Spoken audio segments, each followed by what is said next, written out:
কথাটা বলেই অধরা আবার আমার ঠোঁটের উপর হামলে পড়ে। প্রথমে কিছুক্ষণ বেশ রোমান্টিকভাবেই ঠোঁটে কিস করে, কিন্তু পরেই পাগলের মতো ঠোঁটে আক্রমণ শুরু করে। তবে এই মেয়ের গায়ে যে এত শক্তি তা আমি কোনো দিনও কল্পনা করতে পারি নাই। অধরার আমার ঠোঁটের সাথে নিজের ঠোঁট এক করছে তো করছেই, যা সারার আর নাম নাই। আমার মনে হচ্ছে এখনই মনে হয় নিঃশ্বাস বন্ধ হয়ে মারা যাব। আমি মনে মনে চুমু খেয়ে মরার প্রস্তুতি নিচ্ছি, ঠিক তখনই বাহির থেকে বড় আম্মুর গলার আওয়াজ ভেসে আসে। আর এটা শুনেই অধরা আমার ঠোঁটে জোরে একটা কামড় দিয়ে আমাকে ছেড়ে দেয়। আমি তাড়াতাড়ি উঠে একটু দূরে গিয়ে দাঁড়াতেই বড় আম্মু রুমে আসে। বড় আম্মু রুমে এসে আমাদের দেখে অবাক হয়ে বলল, অধরা মা, তোর কি হয়েছিল? তুই হঠাৎ অজ্ঞান হয়ে গেলি কেন? আম্মু, তেমন কিছু হয়নি, হঠাৎ মাথাটা ঘুরে গেছিল, তাই এমন হয়েছে। আচ্ছা, তুই রেস্ট কর, আমি ডাক্তারকে কল করছি, একটু পরেই চলে আসবে। না আম্মু, ডাক্তার আসা লাগবে না, আমি এখন সুস্থ আছি। শুধু শুধু ডক্টর ডেকে ঝামেলা করার দরকার নেই। না, ডাক্তার একবার আসুক, এসে তোকে দেখে যাক। আমি বললাম না ডক্টর আসা লাগবে না, তাহলে এক কথা বারবার কেন বলো? প্রয়োজন হলে পরে আমি নিজে ডক্টরের কাছে যাব। অধরার রাগ দেখে বড় আম্মু একটু চুপ হয়ে যায়, কারণ বাড়ির সবাই জানে অধরার রাগটা একটু বেশি। ওর কথার বিরুদ্ধে গেলেই রেগে যায় অধরা। অধরা যখন কথা বলছিল তখন হঠাৎই বড় আম্মু আমার দিকে খেয়াল করে, আর আমার অবস্থা দেখে বড় আম্মু বলল, কি রে শুভ্র, তোর ঠোঁট এমন ফুলে গেল কেন? মাথার চুল এমন এলোমেলো হয়ে আছে কেন? দেখে মনে হচ্ছে কারোর সাথে যুদ্ধ করে আসছিস। বড় আম্মুর কথা শুনে এবার আমার সত্যি সত্যি ভয়ে গলা শুকিয়ে গেছে। তাকে কি বলে বুঝতে পারছি না। আর যদি বড় আম্মু এখন সত্যিটা বুঝতে পারে তাহলে কি হবে সেটাই আমার চিন্তার বাহিরে। আমি একটু ভয়ে ভয়ে অধরার দিকে তাকিয়ে দেখি রাক্ষসীটা আমার এমন অবস্থা দেখে মিটমিট করে হাসতেছে। এইটা দেখে রাগে আমার গা জ্বলে যাচ্ছে। তখন আমি বললাম, বড় আম্মু, তুমি তো জানো আমার কয়েকদিন ধরে অ্যালার্জির সমস্যা হচ্ছে। এখনো মনে হয় তার জন্য ঠোঁট ফুলে গেছে, আর মাথা চুলকানোর কারণে চুলগুলো এলোমেলো হয়ে গেছে। কিরে, তোর ঠোঁট দেখে তো মনে হয় না এটা অ্যালার্জির কারণে ফুলে গেছে। কামড় পড়লে যেমন ঠোঁট ফুলে যায়, তোর ঠোঁটটাও ঠিক তেমন ফুলে গেছে। বড় আম্মুর কথা শুনে আমি মাথা নিচু করে চুপ হয়ে থাকি। আসলে এই মুহূর্তে আমি বলার মতো কোনো কথা খুঁজে পাচ্ছি না। তখন পাশ থেকে অধরা বলল, আম্মু, তুমি দেখছো অ্যালার্জির কারণে শুভ্র ঠোঁট ফুলে গেছে, তারপর তুমি তাকে হাজারটা প্রশ্ন করছো। পরও তো তুমি এগুলো জিজ্ঞাসা করতে পারবে। বুঝি না তোদের দুজনের কি হয়েছে। কালকে তোরা দুজনে মিলে ডাক্তারের কাছে যাবি, না হলে বাড়িতে তোদের খাবার বন্ধ। অসুস্থতা নিয়ে বাসায় বসে থাকবি আর বাড়ির মানুষকে টেনশন দিবি। আবার কিছু বলতে গেলে উল্টো রাগ দেখাবি। তোদের জ্বালায় আর বাঁচি না। কথাটা বলেই বড় আম্মু রুম থেকে চলে গেল। আমিও যখন বড় আম্মুর পিছু নিয়ে রুম থেকে বেরোতে যাচ্ছি, ঠিক তখন অধরা বলল। এই শুভ্র, দাঁড়াও। অধরার কথা শুনে আমি একবার বেরোতে গিয়ে থেমে যাই, কিন্তু পিছনে না তাকিয়ে আবার যখন বাইর হতে যাব তখন অধরা আবার বলল, শুভ্র, তুই কি আমার কাছে আসবি নাকি আমি উঠে গিয়ে তোকে ধরে আনবো? আর আমি যদি তোর কাছে যাই তাহলে কিন্তু সেটা তোর জন্য মোটেও ভালো হবে না। তার চেয়ে ভালো তুই নিজে আমার কাছে আয়। অধরার কথা শুনে জায়গার মাঝেই যেন আমার পা আটকে যায়, কারণ আমি জানি এই মেয়েকে দিয়ে কোনো বিশ্বাস নাই। এখন যদি ওর কথা অমান্য করে আমি চলে যাই তাহলে আবার গিয়ে সবার সামনে উল্টাপাল্টা কিছু করে ফেলবে। তখন কোনো না পেয়ে এক প্রকার বাধ্য হয়ে আবার সামনে গিয়ে একটু দূরে দাঁড়িয়ে বললাম, বলুন, কি বলবেন?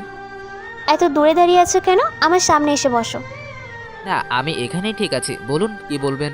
আমার কথা শুনে অধরা বসা থেকে একটু উঠে এসে একটা টানে মেরে তার সামনে বসিয়ে দেয়, আর একটু গম্ভীর সুরে বলল, তোমাকে ভালো করে কিছু বললে কানে যায় না? এরপর থেকে যেন আমার এক কথা দুবার বলতে না হয়, নাহলে কিন্তু ভালো হবে না বলে দিলাম। সেটা পরে দেখা যাবে, এখন কেন ডাকছেন সেটা বলুন। যদি কোনো কাজ থাকে বলুন, করে দিচ্ছি, না হলে আমি গেলাম। আমার কথার কোনো জবাব না দিয়ে অধরা তার কমল হাত দিয়ে আমার ঠোঁটগুলোতে স্পর্শ করে, আর অধরার হাতের ছোঁয়া পেয়ার সাথে সাথে আমার ঠোঁটের ব্যথায় ওহ করে উঠি। আসলে অধরা আমার ঠোঁটগুলোতে এমনভাবে কামড় দিয়েছে যে এখন ব্যথা ঠিকমতো কথাও বলতে পারছি না। তার উপর অধরা আমার ঠোঁটে হাত দেওয়ায় মনে হয় ব্যথাটা আরও বেড়ে গেছে। তখন অধরা বলল, শুভ্র, আমি সত্যি খুব খুব সরি তোমার কাছে। আসলে আমি বুঝতে পারিনি তোমার ঠোঁটের এমন খারাপ অবস্থা হয়ে যাবে। আর আমারই বা কী দোষ বল? তোমার ঠোঁটগুলোর মাঝে কি এমন নেশায় মেশানো আছে নিজেও জানি না। তোমার ঠোঁটের সাথে আমার ঠোঁটগুলো মেশাতেই আমি এক প্রকার পাগল হয়ে যাই। তাই তো আমি নিজেও জানি না তখন কি করে তোমার ঠোঁটের এমন অবস্থা করে ফেলেছি। প্লিজ আমার কলিজা, আমাকে মাফ করে দাও, আর কখনো এমন করব না। আমি অধরার কথাগুলো শুনে কোনো জবাব দিলাম না। আসলে তাকে বলার মতন কোনো কথা আমার কাছে নাই, আর আমি বললেও সে আমার কথা শুনবে না। তখন আমি অধরাকে কিছু না বলে তার চোখের দিকে একবার তাকিয়ে যেই তার সামনে থেকে উঠে যাচ্ছে, ঠিক তখন অধরা আমার হাত ধরে ফেলে। আর আমি কিছু বলার আগেই আমাকে তার কাছে টেনে নিয়ে আমার ঠোঁটগুলো তার ঠোঁটের সাথে মিশিয়ে দেয়। অধরা এক হাত দিয়ে আমার মাথার পিছনে চেপে ধরে আর অন্য হাত দিয়ে আমার শার্টসহ বুকে খামচে ধরে। আমি প্রথমে তার কাছ থেকে ছুটার জন্য একটু নড়াচড়া করলে অধরা আমার ঠোঁট হালকা কামড় দেয়। আর আমি তার চোখের দিকে তাকাতেই অধরা তার চোখে ইশারা করে না নড়ার জন্য। তাই আমিও আর কামড়ের ভয়ে তাকে বাধা দেইনি। এর অধরা নিজের ইচ্ছে মতো করে ফিল্মি স্টাইলে অনেকক্ষণ ধরে ওর নিজের স্বাদ মিটিয়ে নেয়, তবে কোনো কামড় দেয়নি। কিছুক্ষণ পর আমাকে ছেড়ে দিলে দুজনে বসে হাঁপাতে থাকি আর বড় বড় নিঃশ্বাস নিতে থাকি। তখন অধরা মুচকি হেসে বলে, আমি তোমার ঠোঁটের 12টা বাজিয়েছিলাম, আবার আমি এখন এর চিকিৎসা করে দিলাম। এরপর থেকে যদি আমার কথা অমান্য করো তাহলে প্রথমে তোমার ঠোঁটের উপর অত্যাচার করব, পরে আমি আবার এখনকার মতো চিকিৎসা করব। এতে দুবারই আমার লাভ হবে। সো সাবধান মিস্টার শুভ্র। আর আমি যদি কোনো অন্যায় না করি তাহলে আর আমার সাথে এমন করবেন না তো? সেটা আমি ভেবে দেখব, তবে তুমি অন্যায় করলে আমারই লাভ হবে। আজকের মতো তোমাকে শাস্তি দিতে পারবো। আমি আর সেখানে না দাঁড়িয়ে সোজা আমার রুমে চলে আসি। আর রুমে এসে দরজা বন্ধ করে বিছানায় বসে ভাবতে থাকি, এটা আমার সাথে কি হচ্ছে? আমি কোন বিপদের মাঝে পড়লাম? এখন থেকে আমার আরও সাবধানে চলতে হবে, যাতে আমার ভুলের অজুহাত না অধরা আমার কাছে আসতে না পারে। না হলে আবার কোন দিন নিজের অজান্তেই নিজের অতীত আর বর্তমানটা ভুলে গিয়ে অধরার ডাকে সাড়া দিয়ে বসি। এসব চিন্তা করতে করতে বিছানায় শুয়েই ঘুমিয়ে পড়ি আমি। এখন দিন যত যাচ্ছে অধরার আমার উপর অধিকার দেখানোটাও ততটাই বাড়ছে। আর আমিও যতটুকু সম্ভব অধরার কাছ থেকে পালিয়ে চলার চেষ্টা করি, কিন্তু মাঝে মাঝে সেটা আর হয়ে ওঠে না। কোনো না কোনোভাবে অধরা আমাকে ধরে ফেলে। আর এক বাড়িতে থেকে কতক্ষণ আর একজনের কাছ থেকে পালিয়ে বেড়ানো যায়? আর এইদিকে কলেজে ইদানিং তৈরি হয়েছে নতুন আর এক ঝামেলা। কারণ অধরা আপুর বান্ধবী অন্তরা আপুর হাবভাব খুব একটা ভালো লাগছে না। প্রয়োজন ছাড়াই দিনে 10 বার কল দেয়। কলেজ গেলে ইচ্ছে করে গায়ে পড়ে কথা বলতে আসে। যদি তাকে এড়িয়ে চলে তাহলে বিভিন্নভাবে ইমোশনাল ব্ল্যাকমেল করে। এইদিকে অন্তরা আপুর বিষয়টা আমার জন্য যেমন বিরক্তিকর, কারণ হচ্ছে যেটা আমি মুখে বলতে পারি না। অন্যদিকে অধরা অন্তরার বিষয়টা নিয়ে দিন দিন বেশ রেগে যাচ্ছে। এখন শুধু ভয়, কোন দিন জানি অধরাই এই ভয়ঙ্কর রাগের সামনে আমার না হয় অন্তরা আপুর পড়তে হয়, সেটাই ভাবছি। আজকে কলেজে এসে আমি আমার বন্ধুদের সাথে মাঠে বসে গল্প করছি, এমন সময় পিছন থেকে অন্তরা আপু এসে আমাকে বলল, শুভ কেমন আছো? এই তো আপু ভালো আছি, আপনি কেমন আছেন? আমিও ভালো আছি। তা আমার সাথে একটু আসো তো, তোমার সাথে আমার কিছু কথা আছে। কি কথা আপু? এখানেই বলেন, সমস্যা নেই, ওরা সবাই আমার বেস্ট ফ্রেন্ড। সব কথা সবার সামনে বলা যায় না, তুমি আসো আমার সাথে, কথাটা খুব জরুরি। ঠিক আছে চলেন। তারপর আমি অন্তরা আপুর পিছু পিছু যেতে থাকি। আর অন্তরা আপু আমাকে নিয়ে আমাদের কলেজের পাশে একটা বাগান আছে সেটার কাছে চলে যায়। এখন আমার মনে মনে ভয় হতে থাকে, এই কথা যদি অধরা আপু জানতে পারে যে আমি অন্তরা আপুর সাথে বাগানে আসছি তাহলে আমাকে খুন করতে হয়তো দ্বিতীয়বার ভাববে না। তাই আমি শুধু বারবার এদিকে ওদিক তাকিয়ে দেখছিলাম অধরা আবার এদিকে আসছে নাকি। আমার এরকম এদিক ওদিক তাকানো দেখে অন্তরা আপু বলল, শুভ তুমি অধরার ভয় এমন করছো নাকি যে অধরা এসে আমাদের দেখে নিবে? আসলে আপু আপনি তো জানেন আমার কোনো মেয়ের সাথে কথা বা কোথায় যাওয়া অধরা আপু একদম পছন্দ করে না, তাই একটু ভয় লাগছে। তুমি চিন্তা করো না, আমি তোমার কাছে আসার সময় দেখেছি অধরা ক্লাসে বসে কী যেন নোট করছে। আমি যে তোমার কাছে এসেছি অধরা বুঝতে পারবে না।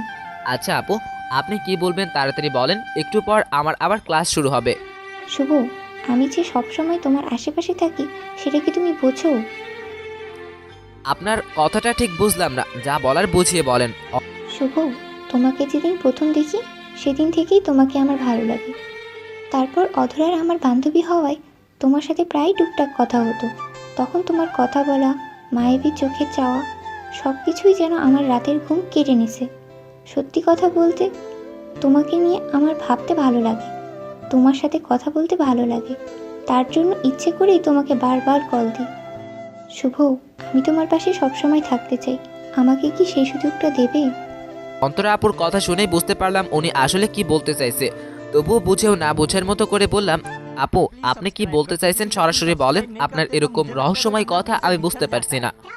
শুভ, আমি জানি না তুমি কি সত্যি আমার কথা বুঝতে পারছো না, নাকি বুঝেও না বুঝার অভিনয় করছো। তবে তুমি যাই করো, আমি আজ আমার মনের কথাটা তোমাকে বলবো। শুভ, আমি তোমার একাকিত্ব জীবনের অংশীদার হতে চাই। আমি তোমাকে অনেক অনেক ভালোবাসি, তাই তো বললি অন্তরা। অন্তরা আপু তার কথাটা শেষ করার আগেই কোথা থেকে যেন অধরা আমাদের পিছন দিয়ে এসে এই কথাটা বলে ওঠে। আর অধরার গলার আওয়াজ শুনে আমি আর অন্তরা দুজনেই অনেকটা ভয় পাই। আমি যখন অধরার দিকে তাকাই তখন ভয়টা আরও বেড়ে যায়, কারণ অধরার ফর্সা সুন্দর মুখটা রাগে লাল হয়ে গেছে, চোখগুলো রক্তিম বর্ণ ধারণ করে আছে। অধরা আমার কাছে এসে বলল, তুই ক্লাস রেখে এখানে এসে কি করছিস? তখন পাশ থেকে অন্তরা আপু বলল, অধরা, শুভকে কিছু বলিস না, ওকে আমি এখানে নিয়ে এসেছি। অন্তরা, তোকে আমি আগেই মানা করেছিলাম তুই যেন শুভ্রের আশেপাশে না আসিস, তাহলে আজ এটা কেন করলি? অধরা, তুই হয়তো এতদিনে বুঝতে পারছিস আমি কেন শুভর সাথে এমন করি। আর একজন মানুষকে তো আর ভালোবাসা কোনো অন্যায় না, তাহলে শুভকে আমি ভালোবাসতে পারবো না কেন? আমি শুভকে ভালোবাসি, আর এই কথাটা বলার জন্যই এখানে নিয়ে আসছি। তুই প্লিজ আমাদের মাঝে নাক গলাস না। অন্তরার কথা শুনে আমার বুকের ভিতর ধরফর করতে শুরু করলো, কারণ একে তো অধরার রাগে লাল হয়ে আছে, কখন কি করে বসে তার কোনো ঠিক নাই। এর মাঝে অন্তরা যে কথা বলল খোদাই জানে অধরা এখন কি করে। অন্যদিকে অন্তরার কথা শুনে অধরার পায়ের রক্ত মাথায় উঠে যায়। যেখানে অধরা শুভ্রকে কোনো মেয়ে ভালোবাসবে তো দূরের কথা, চোখ তুলে তাকালেও ওই মেয়ের খবর করে ছেড়ে দেয়, সেখানে অন্তরা বলছে শুভ্রকে ভালোবাসে, আবার বলে তাদের মাঝে নাকি না গলাতে। তখন অধরা নিজের রাগটা একটু কন্ট্রোল করে বলল, তোদের প্রেমের মাঝে আমার নাক গলানোর কোনো দরকার নেই, কিন্তু তুই আমার একটা প্রশ্নের উত্তর দে, তাহলে আমি তোদের মাঝখান থেকে চলে যাব। বল, কি কথা বলবি? আচ্ছা ধর, একজন মানুষকে তুই অনেক দিন ভালোবেসে আসছিস, তাকে নিজের করে পেতে অনেক কষ্ট করছিস, প্রতিটা মুহূর্ত তার পেছনে ছায়ার মতো পড়ে থাকিস, তাকে ছাড়া তুই জীবনের অন্য কিছু ভাবতে পারিস না। আর তোর সেই ভালোবাসার মানুষটাকে যদি কেউ কেড়ে নিতে চায়, তাহলে তুই কি করবি তার? অধরার কথা শুনে আমার মনের ভিতর একটা ভয় কাজ করতে থাকে, মনে হচ্ছে বড় কোনো বিপদ আসতেছে। আর অধরা বা কেন অন্তরাকে এমন প্রশ্ন করলো, মাথায় কিছুই আসছে না। আমি যখন এসব চিন্তায় ব্যস্ত তখন অন্তরা বলল, আমি যাকে এমন ভালোবাসবো তাকে যদি কেউ আমার কাছ থেকে কেড়ে যায়, তাহলে আমি তাকে খুন করব। অন্তরা এই কথাটা বলে যে কত বড় ভুল করছে সেটা ও নিজেও জানে না। আর অধরাও মনে মনে এটাই চাইছিল যে অন্তরা এমন কিছু বলুক। তখন অধরা একটা রহস্যময় হাসি দিয়ে বলল, সে মেয়েটি যদি তোর বেস্ট ফ্রেন্ড হয় তাহলে তুই কি করবি? বেস্ট হয়েছে তো কি হয়েছে, ভালোবাসার জন্য নিজের আপন বোনকেও ছাড় দেবো না, সেখানে বেস্ট ফ্রেন্ড তো অনেক দূরের কথা। এই কথাটা বলার সাথে সাথে অধরা সোজা গিয়ে অন্তরার মুখ খুব শক্ত করে চেপে ধরে আর রাগে গড়গড় করতে করতে বলল, কুত্তার বাচ্চা, তাহলে তোর সাহস কি করা হয় শুভ্রকে ভালোবাসার কথা বলে? তোকে আমি হাজারবার নিষেধ করেছি শুভ্রের কাছে না আসতে, আর তুই আমার চোখে ফাঁকি দিয়ে আমার ভালোবাসাকে তুই নিজে করে নিচ্ছিস। আর তুই ভাবলি কেমন করে আমি তা হতে দিব? অধরা যখন অন্তরাকে খুব শক্ত করে মুখ চেপে ধরে তখন আমি গিয়ে ছাড়ানোর চেষ্টা করতে থাকি, কিন্তু অধরার অন্তরাকে এমনভাবেই ধরছে যে আমি কোনো মতেই তাকে সরাতে পারছি না। তখন অন্তরা বলল, অধরা, আমাকে ছাড়, আমি ব্যথা পাচ্ছি। কেন তুই আমাকে মারছিস? ছাড় আমাকে, প্লিজ ছাড়। কেন? একটু আগে তুই না বললি তাকে খুন করবি তুই? তাহলে এখন কেন তোকে ছাড়তে বলছিস? তোকে তো আজকে সারা জীবনের ভালোবাসার স্বাদ মিটিয়ে দিব। এতদিন শুধু আমার ভালোটা দেখেছিস, আজকে একটু রাগটাও দেখে যা। কথাটা বলেই অধরা অন্তরাকে একের পর এক থাপ্পড় মারতে থাকে আর চিৎকার করে বলতে থাকে, তোর সাহস কি করে হয় আমার শুভ্রের দিকে চোখ তুলে দেখার? যাকে সেই ছোটবেলা থেকে মনে মনে ভালোবেসে আসছি, তোর সাহস কি করে হয় তুই ওকে ভালোবাসার কথা বলে? যাকে নিয়ে আমি ঘরবাদের স্বপ্ন দেখি প্রতি রাতে, তোর সাহস কি করে হয় আমার সেই স্বপ্নগুলো ভেঙে দেওয়ার? এইদিকে বারবার চেষ্টা করেও অধরাকে থামাতে পারছি না, কাছে গেলেই আমাকে ধাক্কা দিয়ে সরিয়ে দেয়। আর এইদিকে সারা কলেজে ছড়িয়ে পড়ে অধরা অন্তরাকে মারছে। তখন কয়েকজন টিচার আর ম্যাডাম সহ অনেক ছাত্রছাত্রী এখানে এসে জমা হয়ে যায়। আর তখন ম্যাডাম নিজে গিয়ে অধরার হাত থেকে অন্তরাকে রক্ষা করে। তবে ম্যাডামরা যতক্ষণ অন্তরাকে উদ্ধার করে অধরার হাত থেকে, ততক্ষণ অধরা অন্তরাকে মেরে নাক মুখ ফাটিয়ে ফেলে। নাক দিয়ে মুখ দিয়ে রক্ত পড়তে থাকে। তারপর অন্তরাকে ডাক্তারের কাছে নিয়ে চিকিৎসা করে আনা হয় আর আমাকে সহ অধরা আর অন্তরাকে প্রিন্সিপাল স্যারের রুমে ডাকা হয়। অন্যদিকে অন্তরার পরিবার খবর পেয়ে কলেজে চলে আসে আর এদিকে প্রিন্সিপাল স্যার নিজে অধরার আব্বুকে কল দিয়ে কলেজে আসতে বলে। অধরার আব্বু যেহেতু এখানকার বেশ সুনামধন্য চেয়ারম্যান, তাই তার এখানে একটা আলাদা নাম ডাক আছে। যদি চোরখাটো কোনো বিষয় হতো তাহলে স্যার অধরার আব্বুকে কখনো ডাক দিতেন না, কিন্তু অধরা অন্তরাকে এমনভাবে মারছে যে বলার মতো না, তাই তাকে বাধ্য হয়ে ওনাকে আসতে বলতে হয়, না হলে অন্তরার পরিবার নাকি অধরার বিরুদ্ধে মামলা করবে। আর কিছুক্ষণ পরেই অধরার আব্বু সহ সবাই গিয়ে প্রিন্সিপাল স্যারের রুমে গিয়ে সবাই এক হয়। তখন প্রিন্সিপাল স্যার অধরাকে জিজ্ঞেস করে কেন অন্তরাকে মারছে। তখন অধরা বলল, আমি বারবার নিষেধ করার পরও আমার কথা অমান্য করে ও শুভ্রকে প্রপোজ করেছে, তাই ওকে মারছি। অধরা এমনভাবে কথাগুলো বলল যে ওকে দেখে মনেই হয় না অধরা প্রিন্সিপাল স্যার ও তার আব্বুর সামনে দাঁড়িয়ে কথা বলছে। তখন প্রিন্সিপাল স্যার বলল, আমি কখনো প্রেম ভালোবাসাকে সাপোর্ট করি না, তবুও বলছি কাউকে ভালো লাগা বা ভালোবাসার অধিকার সবার আছে। যে কেউ তার ভালোবাসার কথা অন্যকে বলতে পারে, এটা কোনো অন্যায় না। কিন্তু তুমি যেটা করেছো সেটা অন্যায় করেছো। সাধারণ একটা বিষয় নিয়ে তোমার এভাবে অন্তরাকে মারাটা একদম ঠিক করনি। তোমার কারণে আজকে তোমার আব্বু কলেজে আসতে হয়েছে। তোমার কাছ থেকে আমরা কেউ এমনটা আশা করিনি অধরা। এখন আমি চাচ্ছি তুমি সবার সামনে অন্তরা ও তার পরিবারের কাছে ক্ষমা চেয়ে নাও। স্যার, আমি কেন ক্ষমা চাইবো? আমি তো কোনো ভুল করিনি। অধরার কথা শুনে সবাই অবাক হয়ে যায়। একটা মানুষকে মারতে মারতে আধমরা করেও কি করে বলে যে সে কোনো ভুল করেনি। তখন প্রিন্সিপাল স্যার বলল, অধরা, তুমি একটা মেয়েকে সবার সামনে বিনা কারণে জঘন্যভাবে মারছো, তারপরেও এখন তুমি বলছো যে তুমি কোনো অন্যায় করনি। এটা কিন্তু তোমার সবার সামনে বেয়াদবি করা হচ্ছে। আমি চাই তুমি মাপ চেয়ে সমস্যাটা এখানেই সমাধান করো, না হলে তোমার বিরুদ্ধে অ্যাকশন নিতে আমি বাধ্য হব, কারণ কলেজের নিয়ম সবার জন্য সমান।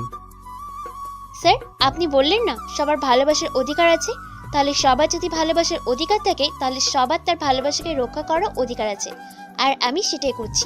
কেউ যদি আমার শুভ্রর দিকে চোখ তুলে তাকায়, আমি তার চোখ তুলে নিব। ভালোবাসার কথা বলবে সেটা অনেক দূরের কথা, আর এর জন্য আমি কারো কাছে মাপ চাইতে পারবো না। এতে আপনি যা করার করতে পারেন। অধরার কথা শুনে প্রিন্সিপাল স্যার সহ সবাই অবাক হয়ে যায়। আর আমি মনে মনে বলতে থাকি আজ অধরার জন্য সারা কলেজ সহ বড় আব্বুর কাছে ছোট হয়ে গেলাম, কারণ এখন অধরার আব্বু মনে করবে আমি মনে হয় অধরার সাথে প্রেম করছি। তখন প্রিন্সিপাল স্যার বলল, চেয়ারম্যান সাহেব, এবার আপনি আপনার মেয়েকে একটু বোঝান, না হলে সমস্যাটা আরও বড় হয়ে যাবে আর কলেজের নাম খারাপ হবে। এতক্ষণ ধরে অধরার আব্বু চুপচাপ সবার কথা শুনছিল। এখন প্রিন্সিপাল স্যারের কথা শুনে অধরার আব্বু বলল, আসলে আমার মেয়ে আজ যে অন্যায়টা করছে তার জন্য আমি আপনাদের কাছে খুবই লজ্জিত। আমি আমার মেয়ের হয়ে আপনাদের কাছে ক্ষমা চাই, দয়া করে আপনারা মাফ করে দেন। আসলে অধরার আব্বু চেয়ারম্যান ও ভালো মানুষ হিসেবে সবার কাছে বেশ পরিচিত, সবসময় মানুষের জন্য নিজেকে উজাড় করে দেয়। তার এমনভাবে মাপ চাওয়া দেখে অন্তরার পরিবারও খুশি হয়ে সব ভুলে যায়। তখন অধরার আব্বু অন্তরার কাছে গিয়ে বলে, মামনি, আমি তোমার বাবার বয়সী হয়ে তোমার কাছে মাপ চাইছি, আমার মেয়েকে তুমি মাফ করে দাও, সে আর কখনো এমন করবে না। অধরার আব্বুর কথা শুনে অন্তরার মাথা নিচু করে চুপ করে থাকে। তখন তিনি আবার বললেন, শুভ্র, আর তুমি কি দুজন দুজনকে ভালোবাসো? আমি শুভকে ভালোবাসি, শুভ আমাকে ভালোবাসে কিনা জানি না। আচ্ছা, তোমাদের বিষয়টা নিয়ে আমি তোমার পরিবারের সাথে কথা বলবো। অধরার আব্বুর কথা শুনে অন্তরার মুখে যেন চাঁদের হাসি ফুটে ওঠে। অন্তরা তখন লজ্জা মিশ্রিত চোখে শুভ্রর দিকে তাকিয়ে বলল, আঙ্কেল, আপনারা যা ভালো মনে করেন। এদিকে অধরার আব্বুর কথা শুনে আমার মাথা 360 ডিগ্রি অ্যাঙ্গেলে ঘুরতে থাকে। সারা জীবন শুনে আসলাম বিয়ের কথা বাড়িতে হয়, কিন্তু জীবনে প্রথম দেখলাম বিয়ের কথা কলেজেও হয়, তাও আবার নিজের বিয়ের কথা। আমি আর চোখে অধরার দিকে তাকিয়ে দেখি অধরার কি অবস্থা, আর অধরার দিকে তাকিয়ে আমার ভিতরে ভয় লেগে যায়, কারণ অধরা ওর আব্বুর কথা শুনে রাগে লাল হয়ে গেছে, চোখগুলো আগুনের মতো হয়ে গেছে, মনে হচ্ছে এখনই চোখ দিয়ে আগুন বেরিয়ে আসবে। এখন যদি অধরার সামনে ওর আব্বু না থাকতো তাহলে যে অধরা এখন কি করতো তা সে নিজেও জানে না। আর তাই নিজের রাগটা কন্ট্রোল করার জন্য নিজের ওড়নাকে শক্ত করে চেপে ধরে আছে আর বারবার আমার দিকে তাকিয়ে দেখছে, হয়তো আমি কি করি সেটা দেখার জন্য। তারপর অধরার আব্বু প্রিন্সিপাল স্যারের সাথে আর অন্তরার পরিবারের সাথে আরও কিছুক্ষণ কথাবার্তা বলে বাইরে চলে যান। আর যাওয়ার সময় আমাকে আর অন্তরাকে বলে যান যে আমাদের সাথে নাকি বাড়িতে কথা বলবে। এখন আমার কেন জানি মনে হচ্ছে এইবার সত্যি আমি পৃথিবীতে একা হয়ে যাব, কারণ এত বড় একটা ঘটনা হওয়ার পর আমাকে কি তাদের বাড়িতে থাকতে দিবে? কখনোই দিবে না। যদিও এখানে আমার কোনো দোষ নাই, কিন্তু নিজের মেয়ের পক্ষে ছেড়ে কি আমার পক্ষে কথা বলবে? আমিও আর কিছু না বলে একা একা প্রিন্সিপাল স্যারের রুম থেকে বেরিয়ে আসি। অন্যদিকে অধরা প্রিন্সিপাল স্যারের রুম থেকে বেরিয়ে নিজের বাপের উপর রাগে ফুঁসতে থাকে আর মনে মনে বলতে থাকে, আমি থাকতে আমার ভালোবাসা অন্য কারো হয়ে যাবে, সেটা আমি কখনোই হতে দিব না। যেভাবেই হোক আমার ভালোবাসার মানুষকে আমার করে নিব। অধরা যখন আনমনে দাঁড়িয়ে রাগের মাথায় এসব চিন্তা ব্যস্ত, তখন কথা থেকে যেন অন্তরা এসে পিছন থেকে বলল, অন্য কারো ভালোবাসার মানুষকে কেড়ে নিয়ে নিজের করে নেওয়ার মাঝে এত মজা আগে জানতাম না। তাহলে কাজটা আরও অনেক আগেই করতাম। তুই যতই বদরাগী হোস না কেন, তোর বাপটা অনেক ভালো। নাহলে নিজের মেয়ের ভালোবাসাকে আবার অন্য কারো হাতে দিতে রাজি হয় নাকি? শুধু একবার শুভকে নিজের করে নি, তারপর তোকে বোঝাবো আমাকে মারার মজা। অন্তরার কথা শুনে অধরার ইচ্ছে করছে অন্তরাকে এখনই খুন করে ফেলতে, কিন্তু অনেক কষ্টে নিজের রাগটা কন্ট্রোল করে অধরা বলল, মুখ দিয়ে শুধু ভালোবাসি কথাটা শুধু বলতে চেয়েছিলি, সেটাও বলতে পারিস নাই। তার আগেই তোর মুখ আমি ভেঙে দিচ্ছি। আর এখন যদি আবার বিয়ে করার কথা চিন্তা করিস, তাহলে বুঝতেই পারছিস তোকে আমি কি করব। এখন আমার সামনে থেকে সরে যা, নাহলে তোর এই ভাঙা মুখ আমি আবার কখন ভেঙে ফেলি তার কোনো ঠিক ঠিকানা নেই। তারপর আমার শুভ্রকে বিয়ে করবি তো দূরের কথা, তোকে রাস্তায় রিস্কা আলো বিয়ে করবে না। অধরার কথা শুনে অন্তরার মুখটা চুপসে যায়। তখন অন্তরা বলল, তোর আব্বু যেহেতু কথা দিছে, তাহলে তুই কিছুই করতে পারবি না। আর কালকেই আমি আমার পরিবার থেকে লোক পাঠাবো তোদের বাড়িতে, তোর শুভকে সারা জীবনের জন্য তোর কাছ থেকে আমার কাছে নিয়ে আসতে। জেগে থেকে স্বপ্ন দেখা ভালো না, আর তুই এখন তাই করছিস। একটা কথা মনে রাখিস, তুই শুভ্রের কাছে যাওয়ার আগে আমি ওকে আমার করে নিব। শুভকে জামাই হিসেবে তোর বাবা কখনো মানবে না। আর এখন যেহেতু তোর আব্বু জেনে গেছে তুই শুভকে ভালোবাসিস, তাই তোর বাবা চাইবে শুভ তোর জীবন থেকে চলে যাক। আর আমি সেই সুযোগটা নিয়েই শুভকে সারা জীবনের জন্য আমার করে নেব। তুই এ নিয়ে চিন্তা করে আবার রাতের ঘুম হারাম করিস না। এতদিন আমি ভাবতাম কিভাবে আব্বুকে বলবো যে আমি শুভ্রকে ভালোবাসি, কিন্তু আজকে তোর কারণে সেটা জেনে গেছে। এতে অবশ্য আমারই ভালো হয়েছে, নিজে কষ্ট করে বলতে হয়নি। এখন তুই শুধু দেখ কি করে আমি আমার ভালোবাসা আমার করে নিই। তুই তোর ওই ভাঙা মুখ নিয়ে দাওয়াত খেতে আসিস, যা এখন সামনে থেকে। দেখে নেব তোকে। কথাটা বলেই অন্তরা হনহন করে সেখান থেকে চলে যায়। আর অধরা তখন মনে মনে শুভ্রকে খুঁজতে থাকে, কিন্তু পুরা কলেজ খুঁজেও শুভ্রকে পায়নি অধরা। তখন মন খারাপ করে বাড়িতে চলে যায়। এদিকে আমি কলেজ থেকে সোজা বেরিয়ে নদীর পাড়ে চলে আসি, আর সেখানে সন্ধ্যা পর্যন্ত একাই বসে থাকি। এর ভিতরে অধরা বেশ কয়েকবার কল দিছে, কিন্তু আমি কল রিসিভ করিনি। আজ নিজেকে সত্যি খুব একা মনে হচ্ছে। এতিম হয়েও এতদিন খুব একটা মা বাবার কথা মনে পড়েনি, কিন্তু আজকে অনেক মনে হচ্ছে। জানি না বাড়িতে গেলে আমার জন্য কি অপেক্ষা করছে। তারা হয়তো ভাববে এতদিন তাদের ঘরে খেয়ে পড়ে তাদের সাথে আমি বেইমানি করছি, হয়তো আজকেই আমাকে তাদের বাসা থেকে বের করে দিবে। এরকম নানান চিন্তা করতে করতে প্রায় রাত হয়ে গেছে। তাই ভাবছি বাড়িতে যাই, যা আছে কপালে তাই হবে। আর আমি বাড়িতে এসে দেখি বাড়ির পরিবেশটা বেশ শান্ত লাগছে। আমি তখন চুপচাপ আমার রুমে চলে যাই। আর আমি আমার রুমে আসার একটু পরেই আয়ান, মানে আমার ছোট নবাব, এসে বলল, ভাইয়া এতক্ষণ তুমি কোথায় ছিলে? সে কখন থেকে তোমাকে খুঁজতাছি। আমি একটু বাইরে ছিলাম ছোট নবাব। তুমি কেন খুঁজতেছিলে আমাকে? আব্বু তোমাকে ডাকতেছে, বলছে তুমি বাসায় আসলে আব্বুর সাথে দেখা করতে হবে। আয়নের কথা শুনে মনের ভিতর একটা অজানা ভয় কাজ করতে লাগলো। জানি না এখন বড় আব্বুর সামনে আমাকে কোন পরিস্থিতির সামনে পড়তে হয়। তবে কেন জানি মনে হচ্ছে আমার জন্য খারাপ কিছুই অপেক্ষা করছে। তখন মনে মনে চিন্তা করলাম, যা আছে কপালে তাই হবে, এত ভেবে লাভ নাই, দেখি গিয়ে কি হয়। আর আল্লাহ যা করেন মানুষের ভালোর জন্যই করেন। এসব নানান চিন্তা করে আমি আয়ানকে বললাম, ছোট নবাব তুমি গিয়ে বড় আব্বুকে বলো শুভ্র ভাইয়া এক্ষুনি আসতেছে। আচ্ছা তাহলে তুমি তাড়াতাড়ি আসো, আমি গেলাম। কথাটা বলেই আয়ান আমার রুম থেকে বেরিয়ে যায়, আর আমি দপ করে বিছানায় বসে পড়ি। আসলে অতিরিক্ত চিন্তায় মাথাটা কেমন ঝিমঝিম করছে, কোনো কিছু তেমন ভালো লাগছে না। তারপর আমি ওয়াশরুমে গিয়ে হাত মুখে পানি দিয়ে নিজেকে একটু ফ্রেশ করে নেই। তারপর আস্তে আস্তে বড় আব্বুর রুমের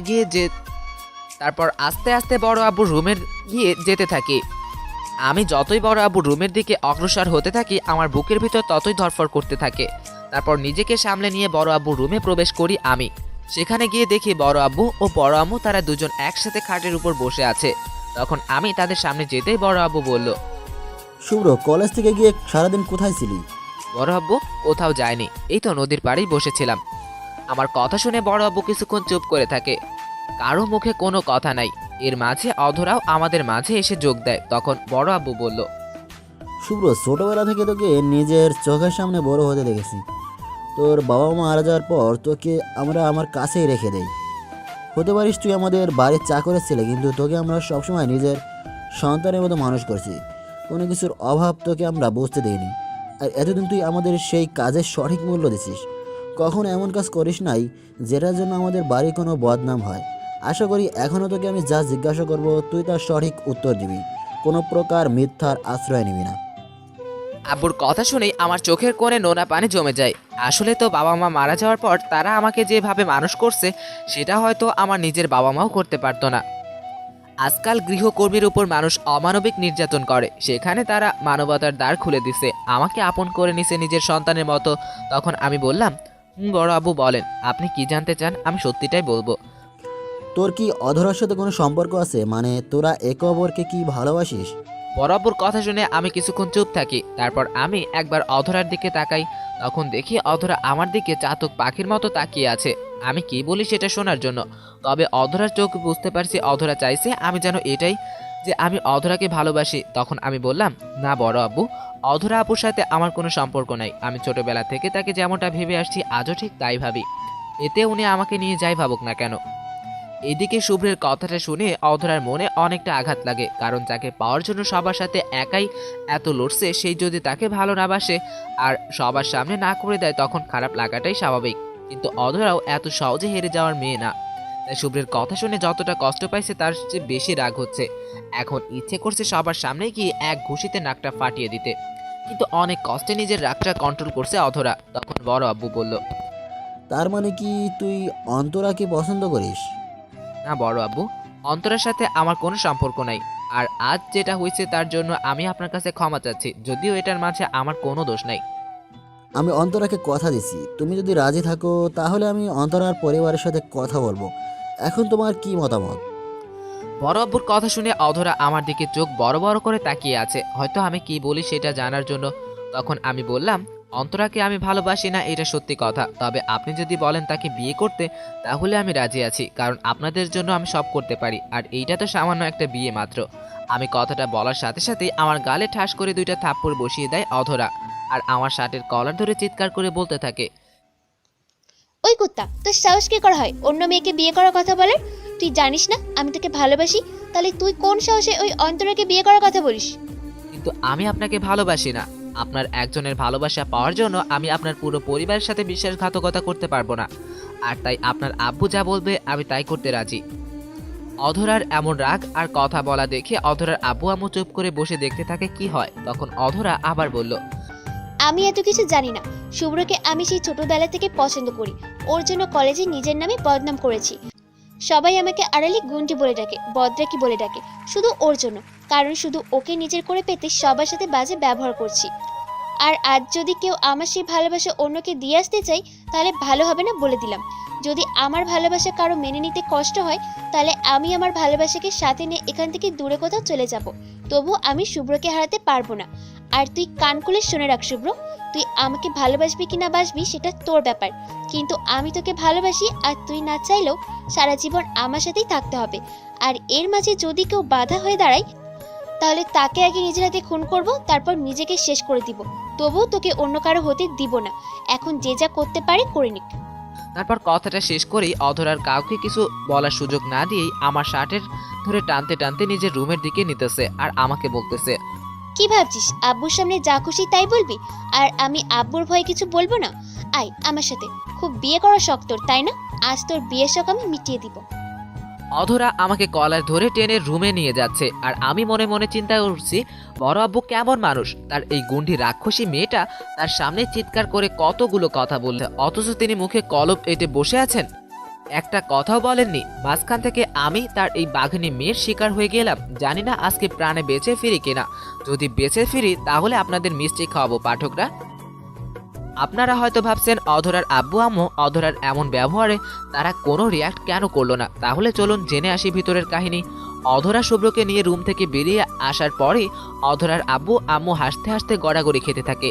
কারণ অধরার আব্বু আম্মু আগে থেকেই মনে মনে চাইতো অধরাকে শুভ্রের সাথে বিয়ে দিতে, কিন্তু এতে অধরা রাজি হয় কিনা এটা নিয়েই তারা একটু চিন্তায় ছিল। তবে এখন তারা নিশ্চিত হয়ে যে শুভ্র, কারণ অধরা তাদের একমাত্র মেয়ে, তারা কখনোই চায় না অধরা তাদের ছেড়ে দূরে কোথাও চলে যাক। আর শুভ্রকেও তারা নিজের ছেলের মতোই ভালোবাসে, তাই তারা মনে মনে চিন্তা করে তাদের দুজনকে বিয়ে দিয়ে এক করে দিয়ে নিজেদের কাছেই রেখে দিবে। এদিকে অধরা আমাকে টেনে তার রুমে নিয়ে আসে, আর আমাকে রুমে এনে একটা ধাক্কা মেরে ওর বিছানায় ফেলে দিয়ে রুমের দরজাটা বন্ধ করে দেয়। অধরা দরজা বন্ধ করে আমার দিকে রাগে ফুঁসতে ফুঁসতে এগিয়ে আসতে থাকে। তখন আমি বললাম, আপু প্লিজ আমাকে কিছু করবেন না, আমাকে যেতে দিন প্লিজ। আমি কথাটা বলতে বলতে অধরা এসে আমার মুখ টিপে ধরে আর রাগী কণ্ঠে বলল, আমার কাছে আসতেই তোর খালি যেতে ইচ্ছা হয় কেন? আমাকে ছেড়ে কোথায় যেতে চাস? ওই অন্তরা শাকচুনির কাছে? না আপু, আমি অন্তরা আপুর কাছে কেন যাব? আর আপনি আমাকে সবার সামনে থেকে এইভাবে টেনে আনাটা একদম ঠিক হয়নি। সবাই এখন আমাদের নিয়ে কি ভাববে? আমি কথাটা বলার সাথে সাথে অধরা আমাকে ঠাস করে 2টা থাপ্পড় মারে, তারপর রাগী সুরে বলল, কুত্তা, আজ বাদে কাল তোর বউ হবো আমি, আর তুই বারবার আমাকে আপু ডাকছিস কেন? নিজের হবু বউকে আপু ডাকতে লজ্জা করে না? এই আপনি কথায় কথায় এত মারেন কেন? ইস, আপনার হাতে থাপ্পড় খেতে খেতে আমার চাপার দাঁতগুলো নড়ে গেছে। আমার কথা না শুনলে তোকে শুধু থাপ্পড় কেন, তোকে তো আমি নিজের হাতে খুন করতেও দুবার ভাববো না। ও আল্লাহ, আপনার যে জামাই হবে তার জীবনে সুখ নামে কোনো বস্তু থাকবে না। আপনার অত্যাচারে তার জীবনটা পুরো তেজপাতা হয়ে যাবে, এটা নিশ্চিত। আমার কথা শুনে অধরা আমার শার্টের কলার ধরে টেনে আমার মুখটা তার মুখের কাছে নিয়ে আসে আর গম্ভীর সুরে বলল, আমার জামাই কি হবে মানে কি? আমার জামাই তো তুই হবি, আর তেজপাতা করলে তোর জীবনটাই করব, আর ভালোবাসে ভরিয়ে দিলে তোর জীবনটাই দিব। সেটা নিয়ে তোকে ভাবতে হবে না। হইছে, আপনার এসব ফালতু কথা রাখেন, আমাকে যেতে দিন। কি আমি ফালতু কথা বলি? আর তোকে যে কারণে রুমে নিয়ে আসলাম সেটা তো হলো না, তাহলে তোকে কি করে যেতে দিই? আগে তো শাস্তিটা দিয়ে নি। অধরার কথা শুনে একটু ভয় ভয় লাগছে, জানি না পাগলিটা এখন আবার আমার সাথে কি করে। তখন আমি বললাম, আমি কি করছি যে আপনি আমাকে শাস্তি দিবেন? আমার সামনে দাঁড়িয়ে অন্য মেয়েকে বিয়ে করার কথা বলেই তোর সবচেয়ে বড় অপরাধ, আর এটার জন্য তোকে শাস্তি পেতেই হবে, কঠিন শাস্তি। হ্যাঁ, বিয়ে? কি আমি ইচ্ছে করে করতে চাইছি নাকি যে আমি এটার জন্য শাস্তি পাবো? আপনার আব্বুই তো অন্তরাকে বলছে ওদের পরিবারের সাথে কথা বলবে, সেইখানে যদি আমার মতামত চাওয়া হয় তাহলে আমি রাজি না হয়ে কি করব? আর আমি কোনো দিন আপনার আব্বু আমার মনে কষ্ট দিতে পারবো না। আমি এত কিছু জানি না। আমি সেই ছোটবেলা থেকে তোকে নিয়ে স্বপ্ন দেখে আসছি, মনে মনে তোকে ভালোবেসে আসছি, কিন্তু তুই আমার ছোট হওয়ার জন্য মুখ ফুটে বলতে পারিনি। আর এখন যখন আমি তোকে বলেছি যে আমি তোকে ভালোবাসি, আর সেটা জানার পরও যখন তুই অন্যের কথায় বিয়েতে রাজি হয়ে যাস, তাহলে সেটা তোর জন্য শাস্তিযোগ্য অপরাধ, আর সেটার জন্য তোকে শাস্তি পেতে হবে, নাহলে তোকে এখান থেকে কোথাও যেতে দিব না। অধরার কথা শুনে এটা বুঝতে পারলাম এই মেয়ে কিছু একটা না করে আমাকে এখান থেকে ছাড়বে না, শাস্তি কিছু না কিছু দিবেই। তখন আমি বললাম, তা কি শাস্তি দিবেন আমাকে? আমার কথা শুনে অধরা মুচকি হেসে দেয়, তারপর আমার হাসিটা আড়াল করে মুখের মাঝে রাগের একটা ভাব নিয়ে আসলো। তোর জন্য আজ সারাটা দিন আমি না খেয়ে আছি, তোকে নিয়ে কত চিন্তা করছি। এখন আমার শরীরটা দুর্বল লাগছে, তার জন্য তোর ওই গোলাপি ঠোঁটের স্বাদ নিয়ে শরীরটা একটু চাঙ্গা করব। আর যতক্ষণ পর্যন্ত আমার স্বাদ না মেটে ততক্ষণ পর্যন্ত তুই কোথাও যেতে পারবি না, আর এটাই হলো তোর শাস্তি। এমন কথা শুনে এক লাফ দিয়ে অধরার পাশ থেকে উঠে অন্য পাশে চলে যাই, কারণ আমি জানি অধরার যদি একবার সুযোগ পায় তাহলে আমার ঠোঁটের 12টা বাজিয়ে ছাড়বে, আর সেই সুযোগ তাকে কোনোভাবেই দেওয়া যাবে না। তখন আমি বললাম, না, এই শাস্তি আমি মানি না। একে তো কোনো অন্যায় করিনি, তার উপর আপনার এমন শাস্তি আমি মানতে পারবো না। এটা ছাড়া অন্য যে কোনো শাস্তি দেন সেটা আমি করব। আমার কথা শুনে অধরা কিছুক্ষণ আমার চোখের দিকে তাকিয়ে কি যেন ভাবে, তারপর মুচকি হেসে বলে, এটা ছাড়া আমি যা বলবো সেটা করবি তো? আর যদি না করিস তাহলে কিন্তু আমার আগের চেয়ে মানতে হবে। বলেন, ওটা ছাড়া যা বলবেন তাই করব। তাহলে আজ সারা রাত আমার সামনে এক পায়ে কান ধরে দাঁড়িয়ে থাকবি, এটাই তো শাস্তি। অধরার কথা শুনে আমি অবাক হয়ে যাই, কারণ সারা রাত এক পায়ে কান ধরে দাঁড়িয়ে থাকা কি করে সম্ভব? আর আমার জন্য তো একেবারেই অসম্ভব। আমি জানি এইটা অধরা ইচ্ছে করে করছে যাতে আমি এটা করতে না পারি, আর ও আমার ঠোঁটের 12টা বাজাতে পারে। আমিও না সোরবান্দা রাগ করে বললাম, আচ্ছা ঠিক আছে, দরকার পড়লে সারা রাত কান ধরে দাঁড়িয়ে থাকবো, তাও আপনার কথা মানবো না। এই না হলে আমার জুনিয়র পর একটু রাগ না থাকলে কি চলে নাকি? এবার শুরু করো, দেখি কেমন জোর আছে। আমি আর কোনো কথা না বলে এক পা তুলে কান ধরে দাঁড়িয়ে থাকি, আর মনে মনে অধরার গোষ্ঠী উদ্ধার করতে থাকি। রাক্ষসী, আমাকে এমন শাস্তি দিচ্ছিস, তোর কপালে জামাই মিলবে না, তোর 22টা বাচ্চা হবে। আর তোর বিয়ে না হলে আমার বাচ্চা কাচ্চা হবে কোথা থেকে? সত্যিই তো ওই গন্ডির অত্যাচারে আমার জীবনটা শেষ হয়ে গেল। আর বড় আব্বু আর বড় আম্মু তারাই বা কেমন? আমাকে নাকি তারা অনেক ভালোবাসে, তাহলে কোথায় গেল তাদের ভালোবাসা? যখনই এই গুন্ডি মেয়ে তাদের সামনে থেকে কলার ধরে নিয়ে আসছে তখন তো চুপ করেছিল। আমি যখন মনে মনে সবার উপর নিজের রাগ ঝাড়ছে, ঠিক তখনই কে যেন দরজায় টোকা দিল। তখন রুমের ভিতর থেকে অধরা এক রাশ বিরক্ত নিয়ে বলল। এই কে এভাবে বিরক্ত করছে? তখন বাইরে থেকে অধরার আম্মু বলল। অধরা মা, দরজাটা খুল, তোর সাথে কথা আছে।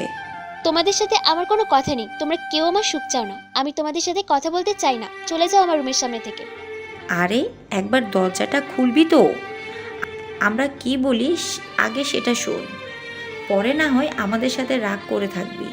বড় আম্মুর কথা শুনে আমি বললাম, আচ্ছা দরজাটা খুলে দিই, দেখেন ওনারা কি বলে।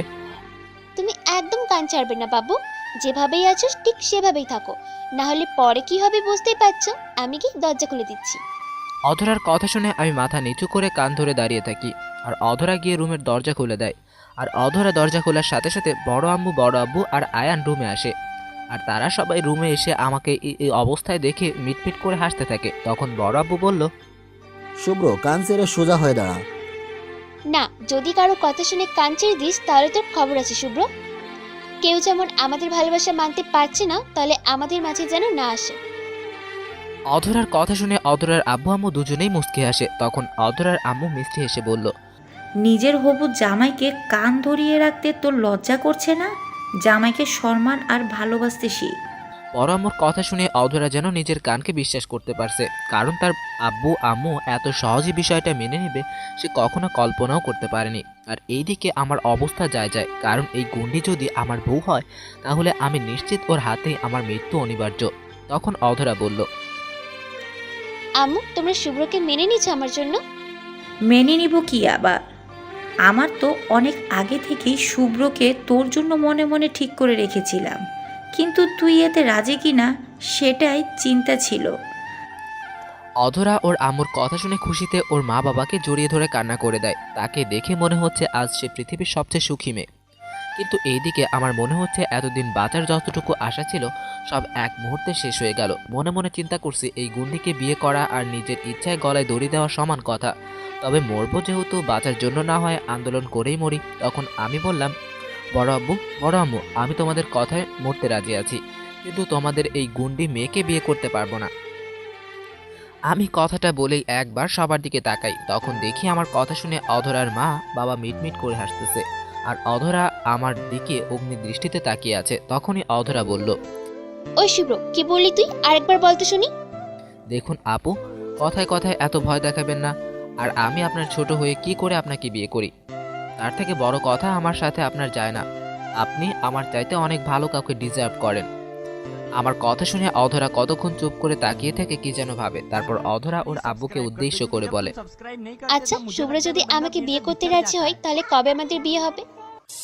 তুই শুভ্রকে নিয়ে যেই অবস্থায় শুরু করছিস, আমি চাই না এরকম আর কোনো ঘটনার সৃষ্টি হোক।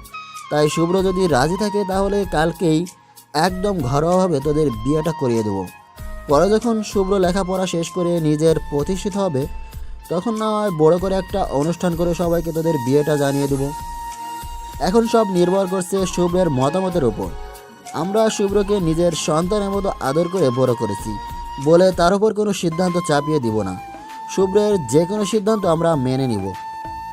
বড় আব্বুর কথা শুনে নিজের অজান্তেই চোখ দিয়ে দুফোঁটা পানি গড়িয়ে পড়ে। আসলে তাদের সাথে যদি জীবনে কখনো দেখা না হতো তাহলে হয়তো কখনো জানতেই পারতাম না যে পৃথিবীতে এখনো এত ভালো মানুষ আছে।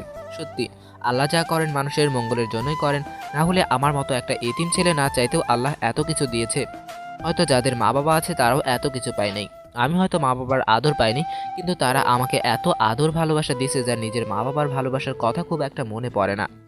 আবার এখন এমন একজন মানুষ আমার জীবনে নতুন করে আসতে যাচ্ছে যে কিনা আমাকে তার নিজের চাইতেও বেশি ভালোবাসে, আমার জন্য যে একটাই পুরো পৃথিবীর সাথে লড়াই করতে পারে। সত্যি অনেক ভাগ্যবান আমি, অনেক অনেক ভাগ্যবান। আমি যখন মনে মনে এসব চিন্তা করছি তখন অধরা বলল, আম্মু, তোমরা সবাই একটু বাইরে যাও, আমি তোমাদের জামাইকে রাজি করে নিয়ে আসছি। কথাটা বলেই অধরার মা বাবা মুচকি হেসে ঘর থেকে বেরিয়ে যায়। আর তখন অধরা গিয়ে রুমের দরজাটা আটকে দিয়ে মুচকি হেসে আমার দিকে এগিয়ে আসতে থাকে। তখন আমি বললাম, আপু প্লিজ সামনে আসবেন না, না হলে আমি চিৎকার করব। একটু মজা করে বললাম, কারণ আমি বুঝে গেছি এই গুন্ডিটাই আমার গলায় ঝুলবে, তাহলে একটু মজা নিয়ে নেই। আমি কথাটা বলতে বলতেই অধরা আমাকে ধাক্কা মেরে বিছানায় ফেলে দিয়ে জড়িয়ে ধরে আর আমার বুকের সাথে নিজের শরীরটা মিশিয়ে দিয়ে অধরা বলল, এই যে আমার জুনিয়র বর, এখন যদি তুমি চিৎকার করো তাহলে বাইরে থেকে সবাই অন্য কিছু মনে করবে, বুঝলে? অন্য কিছু মনে করবে মানে কি? সবাই মনে করবে আমরা বিয়ের আগে বাসা শুরু করছি। অধরার কথা শুনে আমি বেশ লজ্জা পেলাম, কিন্তু গুন্ডি তার দাঁত বের করে হাসতে লাগলো। তখন আমি মজা করে বললাম, বাসর কেমনে করে? তুমি মনে হয় কচি খোকা, কিছু বোঝো না। কালকে বিয়েতে হয়ে যাক, তারপর তোমাকে দেখাবো বাসর কেমনে করে। এখন বল, তুই কি বিয়েতে রাজি না? আমি কি দেখতে এতই খারাপ যে আমাকে বিয়ে করা যায় না? আপনি দেখতে খারাপ কেন হবেন? আপনি তো পরির মতো সুন্দর, যে পুরুষ আপনাকে সঙ্গী হিসেবে পাবে সে তো অনেক ভাগ্যবান হবে। তাহলে তুমি কেন আমাকে বিয়ে করতে চাও না? আমাকে একটু ভালোবাসতে চাও না? বিশ্বাস করো শুভ্র, তোমাকে আমি অনেক অনেক ভালোবাসা দিব। কখনো কোনো কষ্টের ছোঁয়া তোমাকে লাগতে দিব না। আমার শাড়ির আঁচল দিয়ে সবসময় তোমার মাথার উপর ছায়া দিয়ে রাখবো। প্লিজ আমাকে এবার কাছে টেনে দেখো। দেখেন, বড় আব্বু যেহেতু চাইছে আমাদের বিয়ে দিতে, তাহলে সেখানে আমার আর কোনো কথা নাই, কারণ তাদের কথায় আমি তো মরতেও রাজি। আর এত শুধু সামান্য বিয়ে মারতো, কিন্তু এটাও সত্যি আপনার সাথে আমার স্বাভাবিক হতে একটু সময় লাগবে, কারণ এটা সত্যি আমি কোনোদিন আপনাকে অন্য নজরে দেখি নাই, সবসময় আপু বলতাম আর এটাই ভেবে আসছি। তাই আপনার সাথে স্বামী স্ত্রী সম্পর্ক স্বাভাবিক হতে আমার একটু সময় দেওয়া লাগবে। আমি কথাটা বলার সাথে সাথে অধরা একটা হাসি দিয়ে নিজের গোলাপের পাপড়ির মতো সুন্দর ঠোঁটগুলো আমার ঠোঁটের সাথে মিশিয়ে দেয়। তারপর শুরু করে, এটা না বুঝলে এক গ্লাস ঠান্ডা পানি খান, বুঝে যাবেন। অধরা প্রায় 15 মিনিট পরে আমাকে ছেড়ে দিয়ে মুচকি এসে বড় বড় নিঃশ্বাস নিতে থাকে। এদিকে আমার প্রাণ চলে যাওয়ার অবস্থা। তখন আমি নিঃশ্বাস নিতে নিতে বললাম, এই জন্যই সিনিয়র মেয়েদের সাথে বিয়ে অথবা প্রেম কোনোটাই করতে নাই, কারণ তাদের আদর আর মায়ের দুটোই ভয়ঙ্কর। শুরু করলে নাকের ডগায় দম না এনে ছাড়ে না। আমার কথা শুনে অধরা হাসতে হাসতে বলল, আরেক রাউন্ড দিব নাকি? তখন কিন্তু মেরেই ফেলবো। না আপু, আপনার এক রাউন্ডেই আমার যায় যায় অবস্থা, জানি না বাকি জীবন কি হবে। কুত্তা, কালকে আমি তোর বউ হব আর এখন আমাকে আপু বলছিস? আর একবার বললে তোর জিভ টেনে ছিঁড়ে ফেলবো। ও, এটা তো মুখে বললেও বোঝা যায়, তার জন্য হাত ব্যবহার করতে হয়। মুখের কথায় কাজ না হলে হাতের ব্যবহার করা ফরজ, জানিস এটা? আগে না জানলেও এখন আপনার কাছ থেকে জেনে নিলাম। আচ্ছা, কিছু মনে করবেন না, একটা কথা বলি। আমি মাঝে মাঝে কনফিউজ হয়ে যাই, আপনি তো গুন্ডি মেয়ে, যে কথায় কথায় মারেন, তাহলে মাঝে মাঝে এত রোমান্টিকতা কোথা থেকে আসে আপনার মাঝে? আমার কথা শুনে অধরা হাসতে হাসতে বলল, এতদিন সিনিয়র গুন্ডি মেয়ের ভালোবাসা দেখছিস, এবার গুন্ডি বইয়ের ভালোবাসা দেখবি। আর অত্যাচারে দেখেছিস কি, এখন দেখবি গুন্ডি বইয়ের রোমান্টিক অত্যাচার। এখন বেশি কথা না বলে চল আমাদের মতামত জানিয়ে আসি। চলেন শুভ্র, চলো বাবা চলো। এতদিন গুন্ডি মেয়ের অত্যাচার সহ্য করছিস, এবার গুন্ডি বউয়ের অত্যাচার সহ্য কর। কি বললি তুই? আমি গুন্ডি বউ? বেশি বললে এখনই কিন্তু শুরু করব। না না, আপনি তো লক্ষ্মী, শান্ত, ইনোসেন্ট একটা মেয়ে। দেখছেন কত বড় হারামি, নিজেই বলে গুন্ডি বউ হবে, আবার আমি বললেই তেলে বেগুনে জ্বলে ওঠে।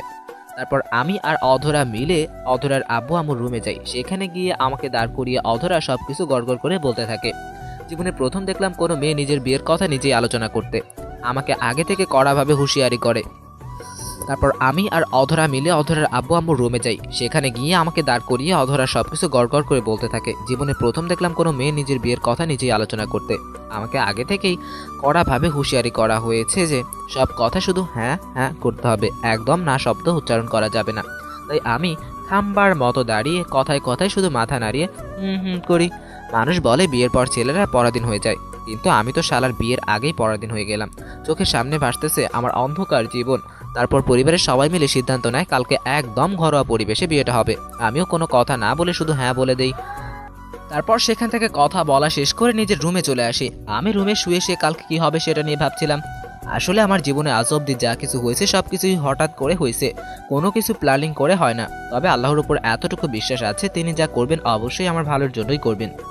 আমি যখন শুয়ে শুয়ে নানান চিন্তা করছি, তখনই অধরা আমার রুমে চলে আসে আর এসে বলল, যে মশাই শুয়ে শুয়ে এত কি ভাবছেন?